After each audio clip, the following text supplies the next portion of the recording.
इसे विडंबना ना कहें तो क्या कहें। उत्तर प्रदेश में उत्तर प्रदेश सरकार द्वारा ओटीएस योजना 15 नवंबर 2024 को लाई गई थी। इस योजना को अलग अलग चरणों में बढ़ाया गया और 28 फरवरी तक इस योजना को अंतिम रूप दिया गया। इस योजना के लिए उत्तर प्रदेश सरकार के ऊर्जा मंत्री अरविंद कुमार शर्मा जी ने सदन में प्रशंसा की कि ये योजना एक सफल योजनाओं में से रही है। लेकिन वहीं दूसरी ओर इस योजना के बहाने न जाने कितने विभागीय कर्मचारियों को निलंबित किया गया। एक जो सबसे बड़ा सवाल निकल के आ रहा है वह यह कि यदि किसी काम को किया गया है और वो काम सफल हुआ है तो इस काम में लगे हुए लोग, कर्मचारी, वो कामचोर और लापरवाह कैसे हो सकते हैं। यदि उन्होंने लापरवाही की होती तो ये योजना सफल कैसे हो सकती है। ये बड़ा ही सोचनीय विषय है। इसके बावजूद भी आप उसकी सफलता का ढिंढोरा पीटते हैं और वहीं दूसरी ओर इसमें काम करने वाले कर्मचारियों को दंडित करते हैं। तो ये कौन सी नीति है और इस नीति को क्या कहते हैं। जिस प्रकार से बताया जाता है कि उत्तर प्रदेश पावर कारपोरेशन लगातार घाटे के कारण निजीकरण की भेंट चढ़ाया जा रहा है, वहीं दूसरी ओर बताया जाता है कि जितना घाटा है उससे ज्यादा तो बिजली का बिल बकाया है। तो जब बिजली का बिल बकाया है तो घाटा कैसे हुआ। बात आती है कि बकाये को वसूला कैसे जाए। साथियों नमस्कार, आप देख रहे हैं स्टॉक प्रॉफिट इंडिया। चैनल में पहली बार आए तो सब्सक्राइब जरूर करें। विद्युत विभाग से जुड़ी खबरें हम आपके साथ साझा करते रहते हैं।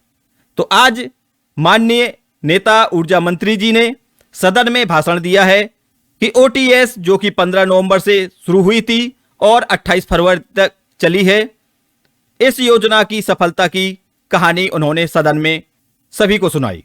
आपको बताते चलें कि इस योजना के नाम पर जाने कितने अधिकारियों, कर्मचारियों को निलंबित किया गया, दंडित किया गया और यहां तक कि उन्हें लापरवाह और कामचोर भी कहा गया। तो फिर यह योजना सफल कैसे हो गई।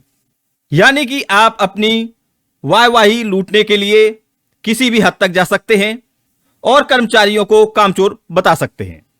ओटीएस योजना के तहत अकेले दक्षिणांचल से लगभग 550 करोड़ से ऊपर की वसूली हुई है।